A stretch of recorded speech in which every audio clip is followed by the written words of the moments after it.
Alright guys, we are live from Air Force One, the Museum of Flight, and of course, you try to do anything live around here and these guys are clowning. So yeah, we've had a phenomenal day here with the Air Force One detailing team. Renny Doyle's going to join us in just a minute. So yes, you have to be approved and trained to actually drive that little heister. And yeah, the guys are still going at it.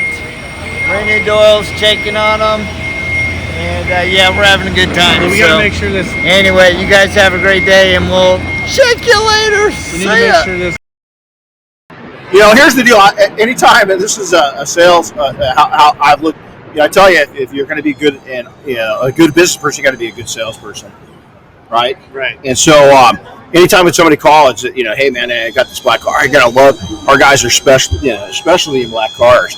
Call up and they say, hey, you know, we got this jet aircraft. Oh, our guys are specialists in jets. You know, hey, I got this boat. Oh man, we specialize in boats. And we didn't lie. We just highlighted what they did. So we did do a lot of jets. So we meet a guy at the airport. He turns around. He sees us. We owned another company. We owned a transportation company. So our executive protection company was transporting somebody. They started talking, and this guy started talking to the driver. And all of a sudden, our other company, one of the vehicles shows up on the tarmac, and I'm working on this cool Sea Fury, which is a World War II plane. And we're working on this thing, and this guy gets out, and you know, he looks pretty cash. So I don't know if he's the real deal or not, but we treat everybody equal, right? Yeah. So we start talking to him. This is Sunday, Idaho. Guy's really cool, and he knows a lot about aircraft. Well, we start out with his cars, and he's got some nice cars. So it turns out, you know, today wings turn up on these airplanes called winglets, Okay. right? Yep. Well, this dude is Mr. Winglet, man, Joe Clark, Aviation Partners. He became a longtime customer of ours, and probably about 3 years after we started working with him, I've done a lot of work with him, Clay Lacey. You look all these guys up; they're pretty legendary. And we take the Macabre brothers, you know, up here in Seattle.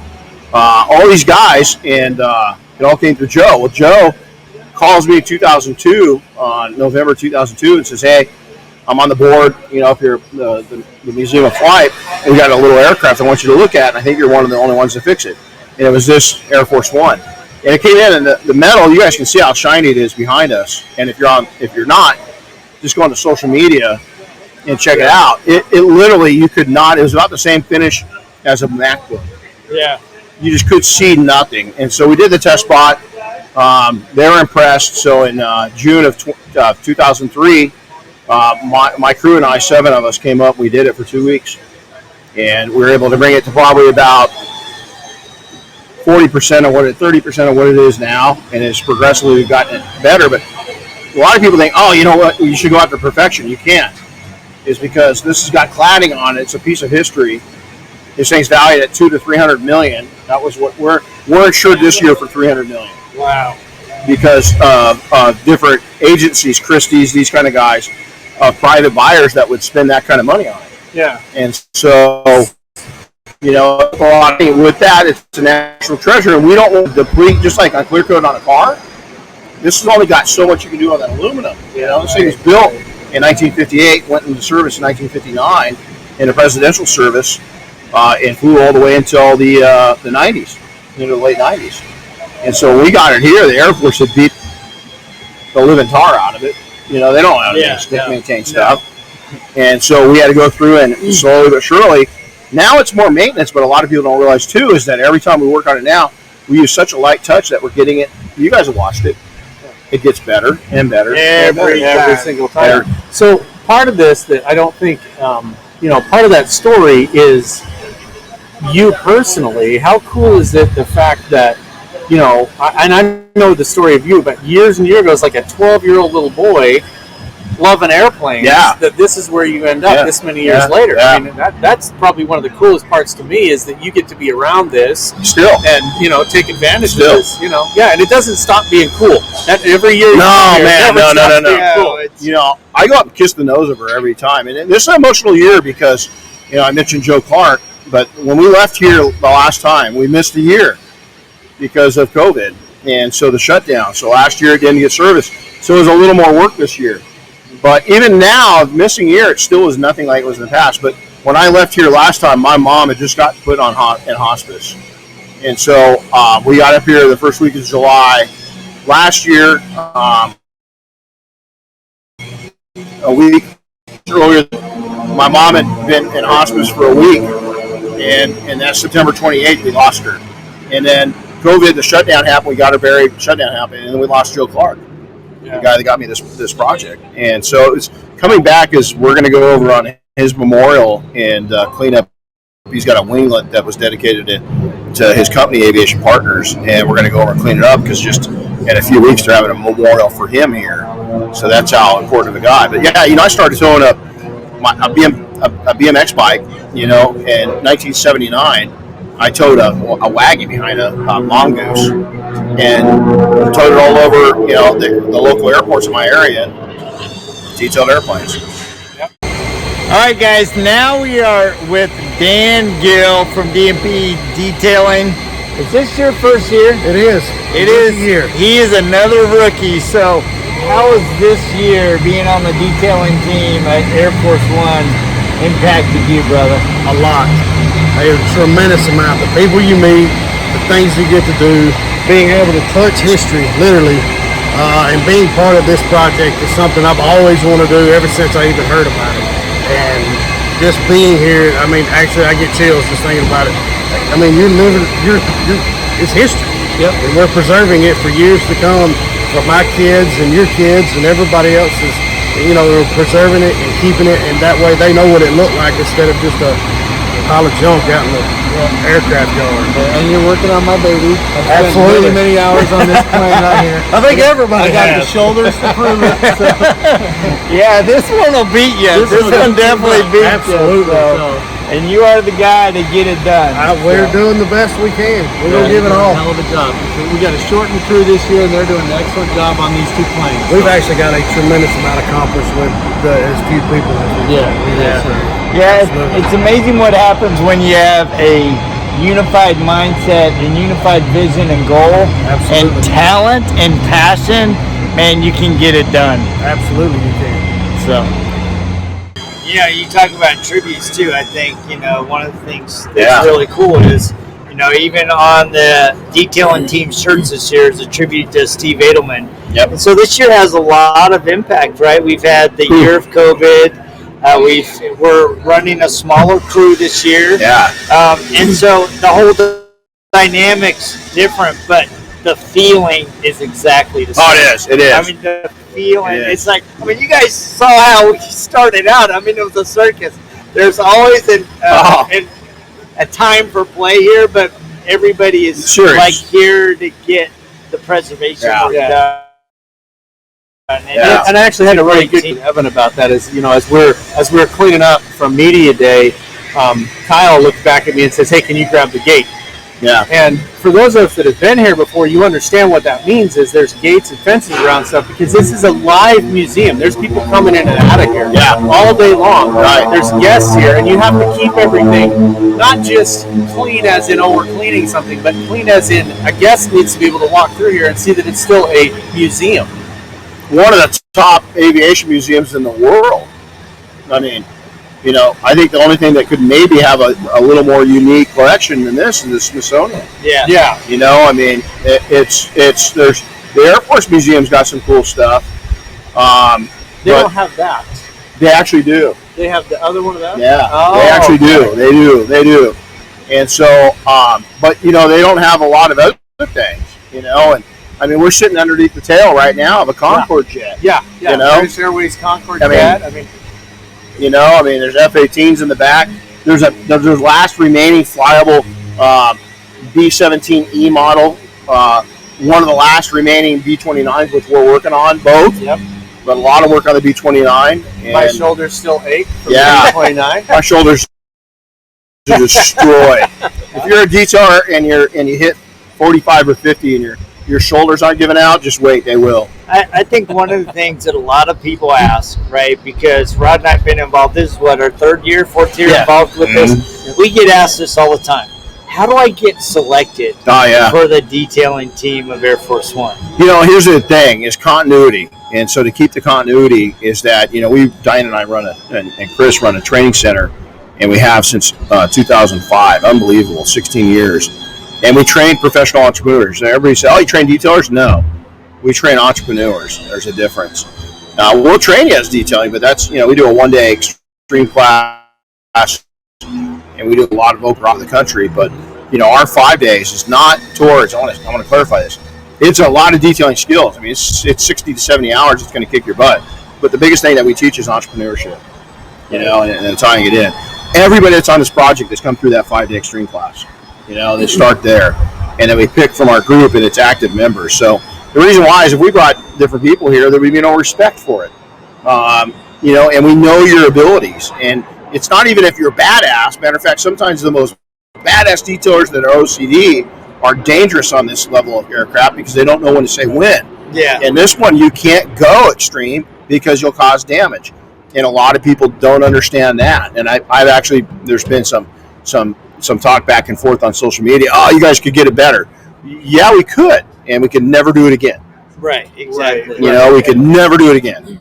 And we are with, of course, the man, the myth, the legend, Mr. Chris Williams, owner of East Coast Detailing. It is actually his first year at the Air Force One detailing team. So we wanted to give you a moment to tell us how this project has impacted you already. And this is a great project. I loved everything behind it. And to be out here with some of the greatest detailers around the country, it's an honor and a privilege. And to be working on this. Air Force One, how many people in this can say that, Yeah, less than the B-29. Yeah, like 100 people on the planet, just so you know. So to have this honor to come out here and do this, it's amazing. It's a privilege I will never be able to express to someone. Not in words. You have to come do it for yourself.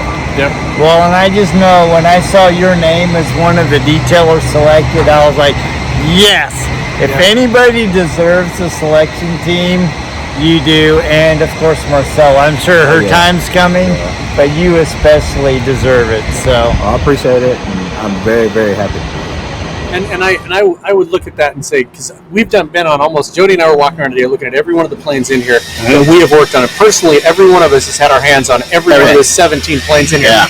And every one of them is so different because of not only the material that they use, but for instance, you mentioned the B-29. That plane is in pieces. It wasn't the original B-29. They put out pieces. So some of the aluminum on there is from something that was sitting in the desert for 20 years. The other part was in a really moist climate. And I would argue, I don't know of very many people that could get it better because they don't have experience. It is beyond. You can't describe it. When you come in here, most people have a connection in some way or another. It's very, very emotional. Everybody that comes in here, I've seen on social media at one time or another will have a quiet moment when they're wandering around this place. Absolutely. Yeah. And even the people that are at the museum, there's a gal over here that helped preserve the B-17. Yeah. And she was up inside the wings with a toothbrush and a tongue depressor cleaning the inside of the wings. Absolutely. And not only that, but look at the age of these planes. I mean, that B-29, there's pieces of it that a Japanese Zero shot during the war, and they had to patchwork it together. And so when you add all that together, and that plane's a real deal. I mean, we've got photos of it dropping ordnance over Burma, and during the World War II. It was an active fighter. We last year, in 2019, we had a gentleman approach me, and he came up and I knew his age, and he had a World War II veteran hat on. Yep. And he goes, can you do me a favor? Is there any way I can touch the nose of this airplane? And I went, yeah. I'm not museum staff, but I had a feeling. So I walked him behind it, took him over there, and he goes, oh, wow. And I said, well, if my gut feeling's right, why don't you come over here and touch the access door, or why don't you peek your head in there? It turned out he flew that plane in combat. Wow. That very plane. Wow. T-54 square, So he had, I think he said 3 or 4 missions in that plane.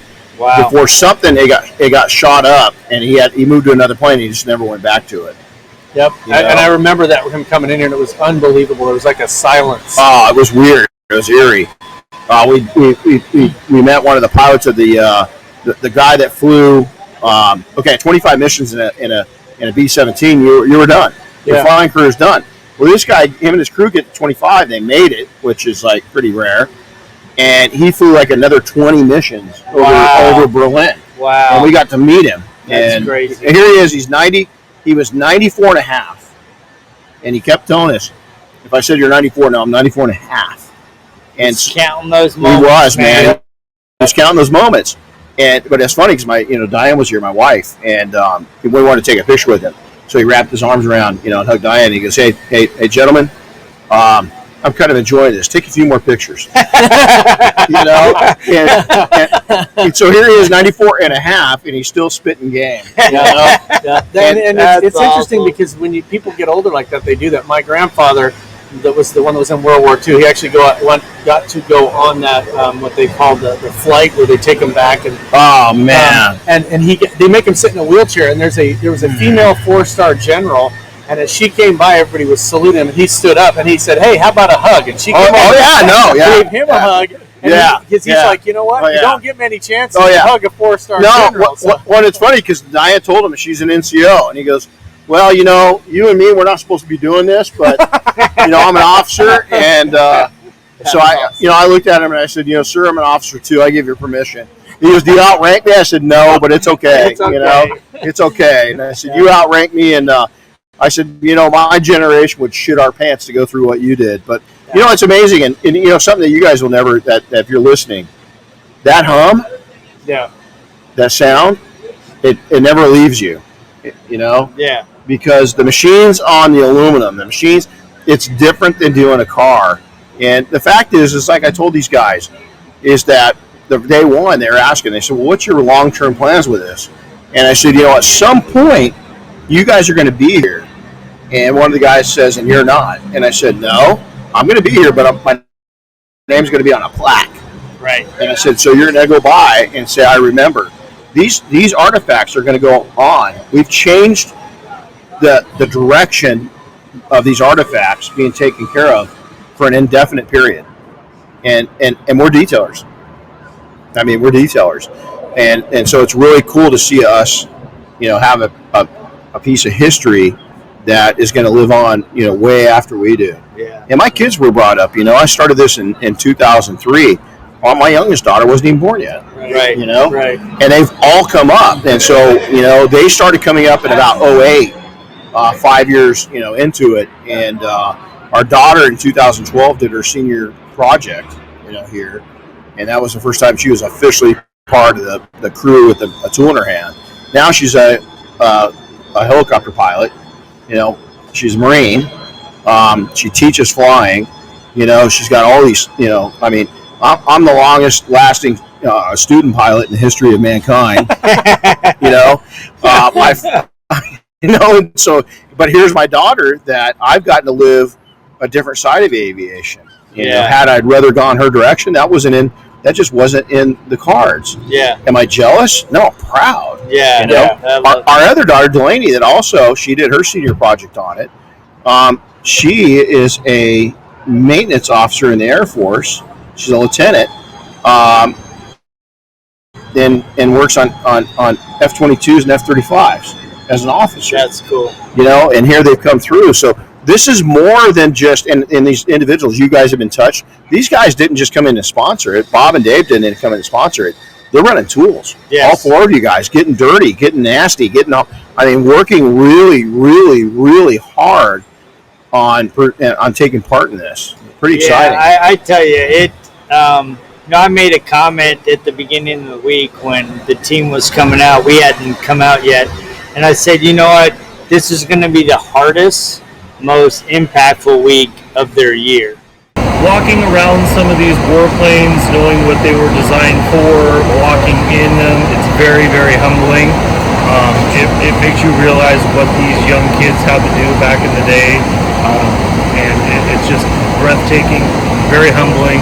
But the privilege to work on these airplanes is just beyond words. But once you walk in the door the first morning and see the size of these planes, yeah, even the first half day, you're like, man, we're making good progress. And then you realize there's 1,100 feet more of airplane to work on. 6 inches at a time. That's right. And you're like going, can I replace my shoulders? Yeah, exactly. How about you, Greg? I mean, exactly what Chris said. I mean, you look at these things and you just realize, wow. But for me, I guess, I was really excited to come up here and hang out with the guys. You know, I work a lot with my son and myself, but I don't work in a big team, so the team atmosphere, kind of like being on a sports team, basketball team again. You got your starters, which are around the corner here. Yeah, so let's show the starters. And we got our rookie crew. And we're the JV. I don't know if I'd go that far, but Yeah, well, in this instance, I think we are. But it's been great. I really have enjoyed working with the guys. This is honestly, there's not a bad apple on this team. I thoroughly enjoy every one of these guys. And you and I were still here by the end of the day on Wednesday, so we're doing something. we can do it. Well, us old guys made it multiple years. So Yeah. You know, honestly, I think physically, I was a little nervous about it, to be honest with you. If I'm being honest, I wasn't sure 6 days of this how I'm going to feel. So far, so good. I mean, you're tired, but I'm not sore like I thought I'd be. So this has been really, honestly, just a great time. And we want to thank RoadFS for one of the sponsors of this. Oh, well, thanks, man. Amazing group of guys. They have amazing scheduling program all set up for cater to detailers. And these guys, their energy, as soon as we see them in the morning, we got really excited because we want their energy. That's right, They bring baby. it every single day and every single Detail Mafia memoir. Yeah. Right, because I remember the first time that Rod and I started putting a polisher to these planes, to actually physically touch history and to help preserve emotional. it is an emotional thing, right? Yeah. As I'm sitting there working the polisher, I'm just like, man, if this plane could tell me the stories that it's seen,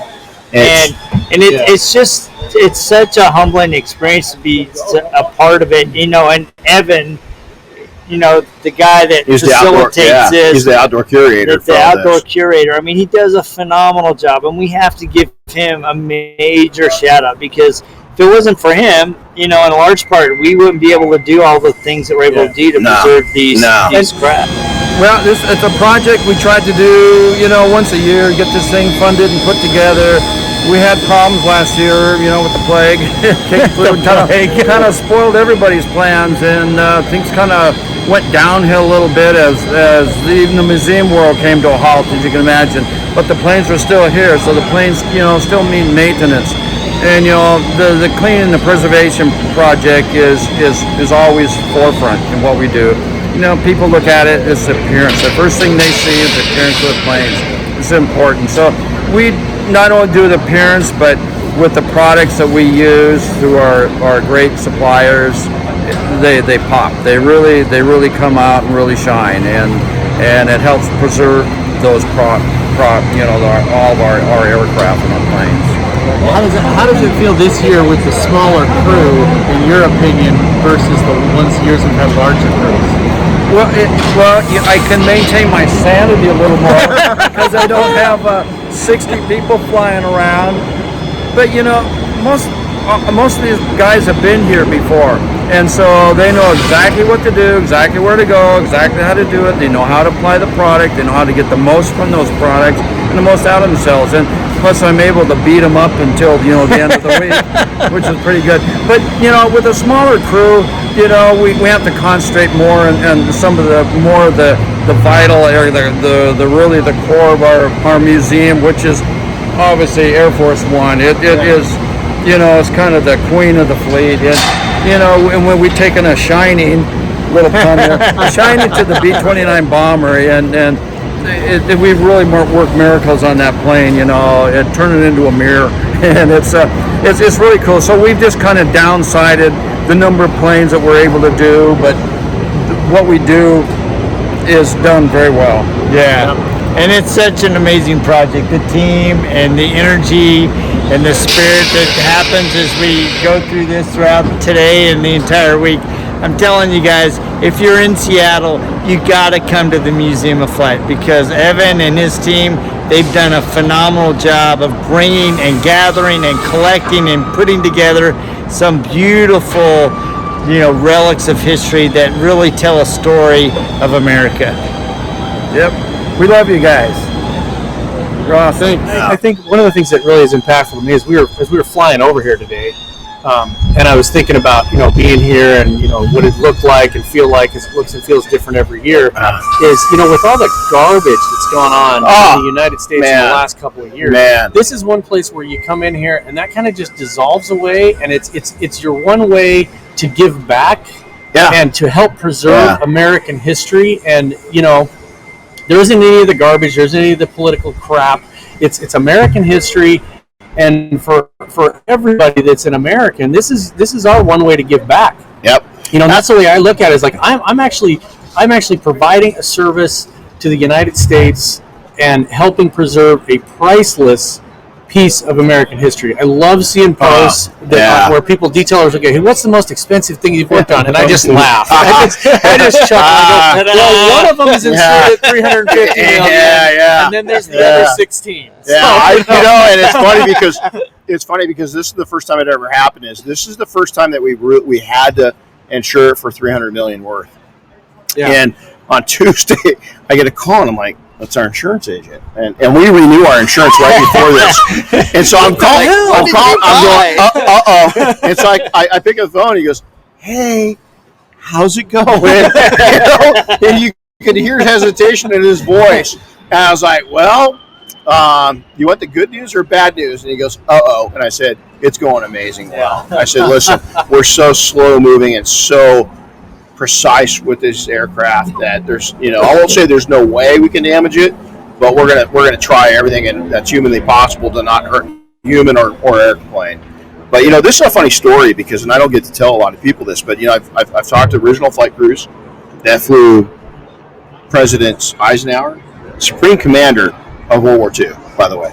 Yeah. How cool is that? Kennedy, Johnson, and this. Hear the stories, and unfortunately I can't share some of the stories online that they told me, but I will share with you guys when we're done the ones I haven't shared. And we lost one of the pilots that told me some real juicy ones this last time, and it's pretty cool because then I go back and I do some research and you find out that there's other stories that confirm that happened. Not direct maybe, but that other people have talked through history also. Then the second part of this is that's really cool is that anybody that's listening right now, if you're brand new, if you're young, if you're old and brand new, is that first off, everybody was new. Stop listening to people that are spitting out spew. Second off, if you're more experienced, stop being cocky and listen. Us more senior guys need you just as bad as you. You guys need us a little worse, because we got some wisdom that you guys just don't have yet. But the one thing I want to tell you, I'm a kid. Look this up. I grew up in Colton, California. I was a minority in a town, very poor town already, and I grew up kind of on the lower end of that. Not the bottom, but the lower end of that. Is that in 2004, through this project, is I got an invitation to go have lunch with a sitting president, President Bush. And I got to go meet the president. We went to a luncheon. I got to have about a 15-minute conversation in private with him. I still pinch myself. I look at I got invited to his second inaugural. It was just amazing to think, here I am, this kid, because, at some point you guys are going to realize, as you grow old, if you keep the right attitude, you're always a kid. Yeah, ain't that the truth? You're always a kid. I made it to about age 12. That's where I'm at. Oh yeah, and as you get older, is that you'll find out that if you're doing it right, is that you revert back to your youth even more and having fun, with the people that you really dig. But if you would have told that 13-year-old kid that was doing detailing because I loved airplanes, I got to learn to fly that way. but I really did it to get my grandma and my mom off the food stamps. You know, I didn't want them spending. I didn't want them giving that away. I wanted them to be proudful women. They did so much for me, and we accomplished that. But look what's happened by not being selfish and by going with and it was not easy. I had people go and say, "Would you go back and do it all over again?" And the answer is probably no. To do it the way I had to do it, Right. I would probably choose something that was a little easier to make a living at, and I would have had this success a little sooner. But it wasn't God's ordained plan for me. And you know, I get this, and I don't know if you guys get this. Is, hey, what was your favorite business to start up? And my answer is the one I haven't started yet. 55 years old, man, and I'm not done. I'm just getting started, really. That's right. Round 2 is waiting to go. Yeah, So I mean, you look at what we've done together as friends through the years. We've known back. I mean, we go back. Oh my gosh. Jesus, Yeah, 20 years. yeah. You know, 20 years. Yeah, back in the day. 22-year-olds are going, wow, those guys are old. Oh man, look at that white on there. Yeah, No hair, white hair. Yeah, exactly. I think everybody kind of fumbles their way through it, and that's what one of the things is. As you get older, you want the younger, like you were saying, the younger generation to listen. They won't; they'll do it their own way. Yeah. And then when they get older, they're like, "Man, I wish I would have listened to those guys because it would have saved me so much heartache." You know, we've got young guys. You look at, there's a lot of them here right now. Yeah. And you got, look at Justin Lobato, man. That dude listened to 80% of what he was able to detect what would work in his life and what not. So I'd say he listened to about 80% of what I said. Dude, he catapulted himself. You know, I'm not responsible for that. I just gave some guidance. I gave advice. I made suggestions. He made decisions. Yeah, well, I love that. You can pick out people that are going to listen. That's a great thing. We met a guy at SDC, Jason Gill. Yeah, be listening out there. Really smart guy. Him and his wife, and they're a great team. And he listened. He was soaking up stuff from everybody. And I think that is you know, you got 2 ears and 1 mouth. Yeah. Yes. And you need to soak that stuff up, and you need to listen a lot. Well, and you know, I had to correct a young kid that was at training. He referenced me or somebody else in the class as old, and I really got on him. I said, listen, the one thing I've never said 2 things. I've never said the N-word, and I've never looked at his older than me and called him old.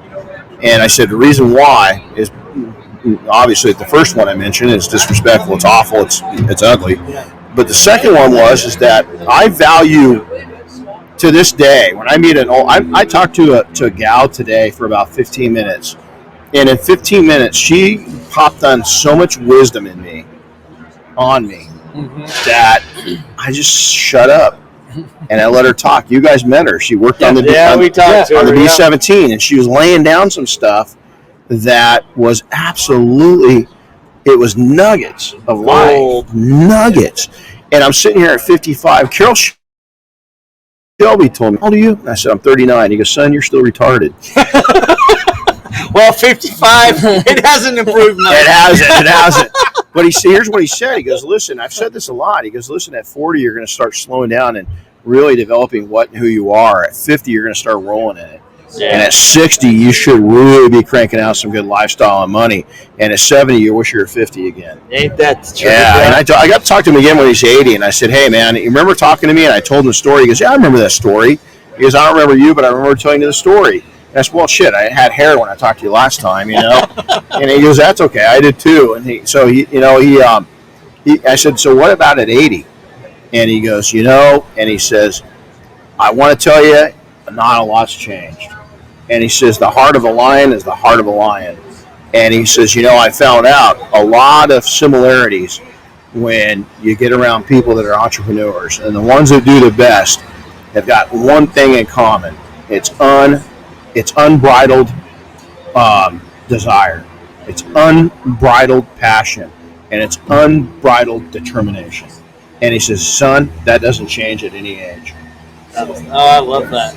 I love that. I mean, it's awesome. I think that's a great note to end on. I mean, because this work has come to fruition and continues to grow and be impacted because of unbridled determination and passion by the entire people. I mean, you have volunteers walking, ambassadors here. Yeah. You have the 2021 detailing team. dedicating an entire week away from their business to make this happen. And your leadership. I mean, we have to give a shout out to Bob and Dave Phillips from P&S Detail Products. I mean, those guys. It wouldn't happen without them and Flex and the other sponsors. You guys, I mean, you guys have been, again, I'm going to go back and pay tribute where tribute's due. Not only have you guys taken and given us resources to make this happen, but you've been part of the team. Yeah, which has been, you've been part of the team. And these guys are just good guys. As simple as that. Besides having a great product, they're just good human beings. And I think it's pretty, I'm really proud to call both of you guys friends. And I just got one thing. I got one request, man, from both of you. Help me get back to Idaho. I got to get out of California, dude. California, I love Big Bear where it's going, but it's just gone crazy. I love my shop and everything, but, I can build another one in Idaho. I got to get the hell out of California, dude. Square peg, round hole. That is funny. Well, you're always welcome. We got a place for you. Cool. Well, we want to thank you guys for joining us, and I think we're going to interview a couple guys and put this on the trail end to get a little flavor of their insight and their experience here. But you guys, thank you so much for joining us, and we'll check you same time just next week. You got it. Happy detailing. See ya. Oh, that was awesome, man. We have Richard Ambrose, the rocker of Guns and Hoses Detailing. That is me. So we wanted to grab you for a sec and just ask you what this project is for you. Well, I think it's a way to look at a new year. It's a way to, we're putting new color, new shine on the aircraft, and I think it's a way that we can look at 2021 and on and beyond. That what's happened has happened. It's in the past, and all we have to do is shine on. There you go. That sounds like a rock song. Shine on, baby. You crazy diamond. Yes. There you go. Awesome.